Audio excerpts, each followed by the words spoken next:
Assalamualaikum, selamat siang. Masih seputar ulama. Dinamika ulama di Indonesia itu memang macam-macam. Dari sejak dulu sampai sekarang juga sama saja.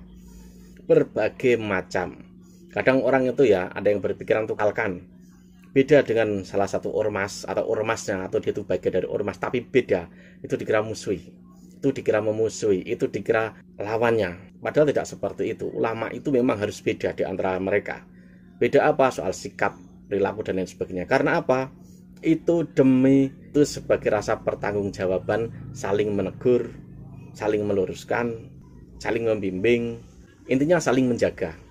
Jadi jika misalnya ada orang itu yang nggak paham tentang ulama, misalkan si A, si B, si C, dia berkata agak beda, jangan kamu kira itu memusuhi, jangan kamu kira itu melawan. Tidak seperti itu. Ini ada uraian dari salah satu kiai sepuh di NU. Beliau ini bisa dibilang apa ya, teman satu perguruan dengan Kiai Ma'ruf Amin. Nggak usah berlama-lama, ini dia videonya. Karena seorang tokoh masyarakat atau tokoh bangsa atau pemimpin bangsa, jangan jadi pemimpin bangsa tidak tahu sejarah bangsanya. Pemimpin bangsa yang tidak tahu sejarah bangsanya, mungkin tindakannya lalu tidak bijaksana. Tapi kalau pemimpin itu tahu sejarah bangsanya, bagaimana sejarah bangsa ini, bagaimana umat Islam di Indonesia ini adalah yang terbesar pengorbanannya untuk NKRI.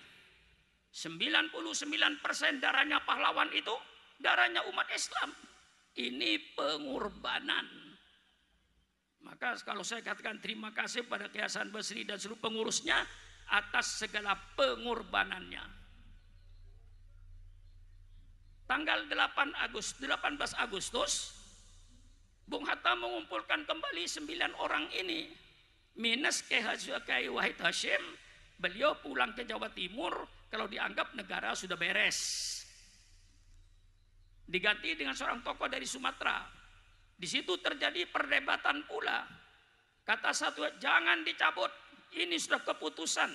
Sudah ditandatangani oleh tokoh-tokoh agama. Sudah disetujui oleh seluruh tokoh-tokoh nasional, tidak perlu dicabut. Bung Hatta mengkhawatirkan kalau tidak dicabut itu nantinya kalau Indonesia Timur lalu bikin proklamasi, pecahlah menjadi Indonesia Timur dan Indonesia Barat. Nah, di sini pengorbanan para ulama, pemimpin-pemimpin bangsa yang ada sekarang, mulai RT sampai presidennya, supaya tahu sejarah ini. Jangan sampai tidak tahu sejarah ini. Yang jadi ketua RT, ketua RW, sampai kepada presidennya, menterinya, tahu sejarah ini. Kalau seandainya waktu itu para ulama bersiteguh dengan keputusan Piagam Jakarta, barangkali NKRI ini tidak ada. Yang ada Republik Indonesia Timur dan Republik Indonesia Barat. Tapi ulama dengan lapang dada, hai bangsa Indonesia yang sedang berkuasa, para ulama dengan lapang dada mencabut 7 kata ini. Dengan kewajiban menjalankan bagi pemeluknya dicabut oleh para ulama. Diganti dengan Maha Esa. Maka setelah itu berubah. Yang asalnya negara Republik Indonesia berdasarkan ketuhanan, dengan kewajiban menjalankan syarat Islam bagi pemeluknya dicabut. Lalu menjadi negara Republik Indonesia berdasarkan ketuhanan yang Maha Esa. Sebelumnya tidak ada kata-kata Maha Esa. Nah, ini sejarah Republik Indonesia, pengorbanan para ulama. Penduduk yang 90% beragama Islam rela dengan negara kebangsaan. Demi apa? Demi NKRI. Mestinya kalau sejarah demokrasi sudah jelas Indonesia Islamnya 90%, mestinya waktu itu otomatis negara Islam. Kalau tidak toleransinya para tokoh-tokoh Islam, para ulama ketika itu. Nah, ini sejarah pengorbanan. Nah, termasuk dalam Jamiah Silaturahmi ini, alhamdulillah, umat Islam yang ratusan juta tidak bisa dipimpin oleh cuma satu orang. Bisa dipimpin banyak-banyak orang, tapi dengan syarat satu, akidah Islam ahli sunnah wal jamaah. Persilakan bikin perkumpulan lain untuk menghidupkan, membimbing umat. Karena umat itu perlu dibimbing. Jangan sampai umat ini karena kayak anak ayam kehilangan induknya. Ini sekarang yang dirasa. Kalau zaman dulu, zamannya Kiai Wahab Hasbullah, zamannya Kiai Hasyim Asy'ari, zamannya Kiai Dr. Idam Khalid, zamannya Kiai Maskur, itu umat Islam tidak pernah bingung. Apalagi ketika NU menjadi partai politik. Partai politik Nahdlatul Ulama. Sehingga keluar hukum fatwa ulama fardhu ain. Memilih partai Nahdlatul Ulama. Yang muda-muda ini nggak tahu kalau NU itu partai politik. Taunya NU itu Jamiah Nahdlatul Ulama, Kiai. Padahal NU itu partai politik lama. Sehingga waktu itu orang NU bisa jadi Perdana Menteri. Kiai Dr. Idam Khalid pernah menjabat Perdana Menteri, pernah megang Menteri Sosial, bahkan pernah memegang Menteri Keuangan. Anggota NU dari Purworejo itu menjadi Menteri Keuangan, pernah Menteri Sosial, pernah megang Menteri Agama. Ketika NU menjadi partai politik, menjadi Ketua MPR, Bapak Subhan ZE menjadi Ketua DPR, Kiai Haji Ahmad Syaihu, itu peranan NU pada waktu itu menjadi ketika partai politik. Yang muda-muda ini nggak tahu, taunya Jamiah Nahdlatul Ulama. Saya masih partai Nahdlatul Ulama dan saya jurkam partai Nahdlatul Ulama tahun 71. Dan waktu jadi jurkam tahun 71 itu nyawa. Yang tua-tua mesti tahu itu tahun 71 bagaimana kita melawan politik pada waktu itu. Saya maju di depan. Kenapa yang saya bela Islam ahli sunnah wal jamaah. Seandainya saya mati, insya Allah mati syahid saya.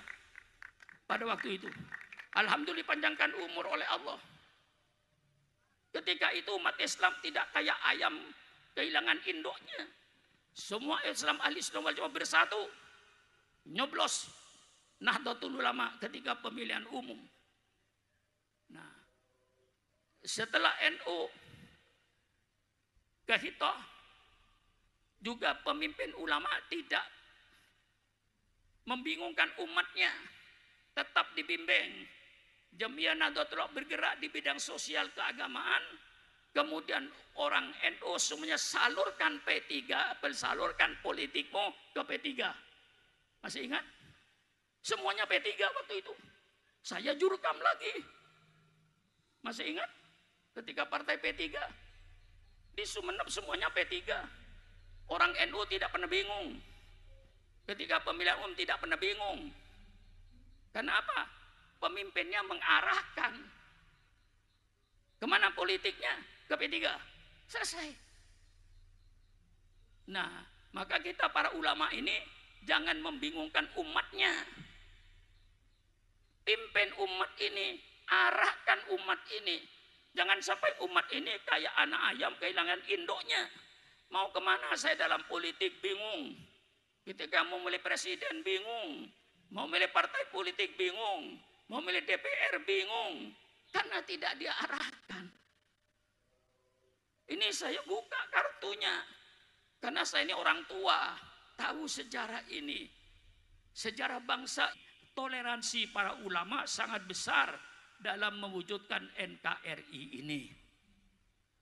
Maka sekarang kembali lagi pada jamiah kita yang bergerak di bidang sosial, di bidang pengajian, di bidang sosial. Teruskan ini. Cuman saya mau tanya kepada seluruh pimpinan Jamsel ini, seluruh pengurusnya, saya mau tanya, mau menghidupkan Jamsel atau mau mencari hidup di Jamsel?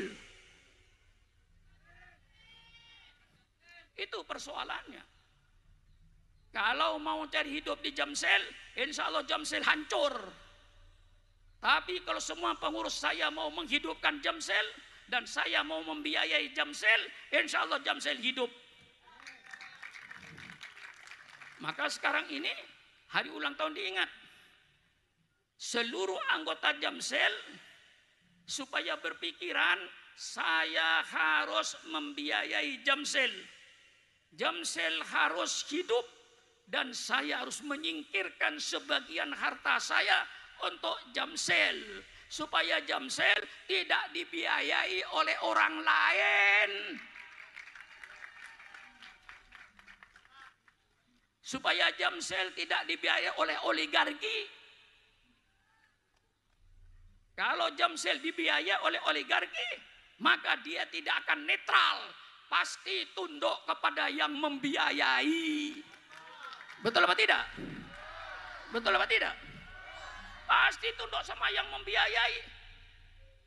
Partai politik yang tidak punya biaya, Jamiah kumpulan organisasi Islam yang tidak punya biaya, akhirnya dibiayai oleh mereka. Akhirnya bukan tunduk pada Quran, bukan tunduk kepada sunnah Rasulullah, tapi tunduk kepada yang membiayai. Inilah hancurnya Islam di Indonesia ini. Ada peribahasa bahasa Arab jahiliyah, ya. Tapi walaupun jahiliyah saya pergunakan. Apa kata orang Arab zaman jahiliyah? Jawwe kalbaka yadbaka. Jawwe kalbaka yadbaka. Saya ulang lagi. Para abai bahasanya cepat ngerti dia. Jawwe kalbaka yadbaka. Laparkan anjingmu, baru anjing itu ngikut sama kamu. Kalau ingin anjingnya ikut sama kamu, laparkan anjing itu. Maka umat Islam di Indonesia, termasuk para ulamanya, usikum wa iyaya binafsi bitaqwallah. Jangan jadi ulama-ulama anjing lapar. Maaf, saya tidak takut kualat. Iya. Ya. Kalau ulama jadi anjing lapar, gimana nasibnya umat ini? Ulamanya hanya dipermainkan oleh oligarki. Bukan hanya politisi-politisi saja yang dimainkan. Termasuk pimpinan jamiah, pimpinan-pimpinan organisasi sosial yang tidak mampu membiayai dirinya akan dibiayai oleh orang lain. Syukur kalau orang lain yang membiayai, misalnya orang yang beriman kepada Allah. Kalau yang membiayai orang yang tidak beriman, apa jadinya kiai? Kalau kiai dibiayai orang yang tidak beriman, apa jadinya kiai? Maka selalu saya serukan dari Jakarta, hai para ulama-ulama, jangan kau menjadi anjing lapar.